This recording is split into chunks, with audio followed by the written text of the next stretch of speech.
ಮನೆಯವರೆಲ್ಲರೂ ಕೂಡ ಗಾಬರಿ ಆಗಿದ್ದಾರೆ. ಎಲ್ಲೋದ ಕೃಷ್ಣ ಇನ್ನ ಕೂಡ ಫೋನ್ ಮಾಡಿಲ್ಲ, ಏನು ನಾಪತ್ತೆ ಆಗ್ಬಿಟ್ಟಿದ್ದಾನಲ್ಲ, ತೀರ್ಥಯಾತ್ರೆಗೆ ಅಂತ ಹೋದವನು ಒಂದ್ ಫೋನ್ ಮೆಸೇಜ್ ಕೂಡ ಇಲ್ವಲ್ಲ ಅಂತ ಮನೆಯವರೆಲ್ಲರೂ ಕೂಡ ಗಾಬರಿ ಆಗಿದ್ದಾರೆ. ಆಗ ರಾಮಾಚಾರ್ಯ ಬಂದು ಯಾಕೆ ಆತನಿಗೆ ತೊಂದರೆ ಕೊಡ್ತೀರಾ, ತೀರ್ಥಯಾತ್ರೆಗೆ ಹೋಗಿದ್ದಾನೆ ಹಾಗೆ ಹೀಗೆ ಅಂತ ರಾಮಾಚಾರ್ಯ ಹೇಳಿದಾಗ ಆಚಾರ್ಯರು ಕೂಡ ಬೈತಾರೆ. ಅಲ್ಲ ಕಣ, ದೇವರೇನಾದ್ರು ಆ ರೀತಿ ಹೇಳಿದಾರ, ಫೋನ್ ಮಾಡ್ಬೇಡ ಅಂತ ಕಟ್ ಹಾಕಿದಾರ, ಮಾತಾಡ್ಬೇಡ ಅಂತ ರೂಲ್ಸ್ ಇದೆಯಾ, ಒಂದು ವಿಷಯ ತಿಳಿಸ್ಬೇಕು ಅಲ್ವಾ, ಇಲ್ಲಿದ್ದೀನಿ ಅಂತ, ಏನು ಕೂಡ ಇಲ್ವಲ್ಲ, ಏನ್ ಕತೆ ಅನ್ಬಿಟ್ಟು ಕಾಲ್ ಟ್ರೈ ಮಾಡ್ತಾರೆ.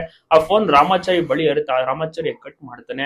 ನಂತರ ಎಷ್ಟು ಟ್ರೈ ಮಾಡಿದ್ರು ಕೂಡ ಕಟ್ ಆಗ್ತಾ ಇರುತ್ತೆ. ನಂತರ ವಾಯ್ಸ್ ನೋಟ್ ಕೂಡ ಹಾಕ್ತಾರೆ. ಆದಷ್ಟು ಬೇಗ ಕಾಲ್ ಮಾಡೋಣ ಅಂತ ತಂಗಿ ಕೂಡ ಮೆಸೇಜ್ ಅನ್ನ ಹಾಕ್ತಾರೆ. ಆದ್ರೆ ಎಲ್ಲರೂ ಕೂಡ ಗಾಬರಿ ಆಗಿದ್ದಾರೆ. ರಾಮಾಚಾರಿ ಹತ್ರನೇ ಒಂದು ಕಿಟಿಯ ಫೋನ್ ಇರೋದು, ಯಾರಿಗೂ ಕೂಡ ಒಂದು ವಿಚಾರ ಗೊತ್ತೇ ಇಲ್ಲ. ಸೊ ಯಾವ ರೀತಿ ಅದನ್ನ ಬಗೆಹರಿಸ್ತಾನೆ ರಾಮಾಚಾರಿ, ಸತ್ಯವನ್ನ ಮುಚ್ಚಿಟ್ಟಿದ್ದಾನೆ, ಕಿಟಿ ಹೋಗಿರುವಂತ ವಿಚಾರ ಗೊತ್ತೇ ಇಲ್ಲ ಮನೆಯವ್ರಿಗೆ, ಇನ್ನಾಸಾಗಿ ಹೇಳಿಲ್ಲ. ಸುಮಾರು 1 ದಿವಸಗಳು ಆಗಿ ಹೋಯ್ತು. ಚಾರ್ಗೂ ಕೂಡ ಸ್ವಲ್ಪ ಡೌಟ್ ಬಂದ್ರು ಕೂಡ ಆತನ ಮೇಲೆ ಒಂದು ರೀತಿಯಲ್ಲಿ ಏನು ಕೂಡ ಗೊತ್ತಾಗ್ತಾ ಇಲ್ಲ ಚಾರ್ಗೂ ಕೂಡ. ಈಗ ಕಿಟ್ಟಿ ಯಾವ ರೀತಿ ಓದ ಎಂಬುದು ರಾಮಾಚಾರಿಗೆ ಗೊತ್ತಿಲ್ಲ ರಾಮಾಚಾರಿಗೆ ಯಾವ ರೀತಿ ಓದ ಅಂತ. ಯಾರೋ ಬೇಕು ಅಂತ ಮಾಡಿದ ರೌಡಿಗಳು, ಅದನ್ನ ತಿಳ್ಕೊಬೇಕಿದೆ ರಾಮಾಚಾರಿ.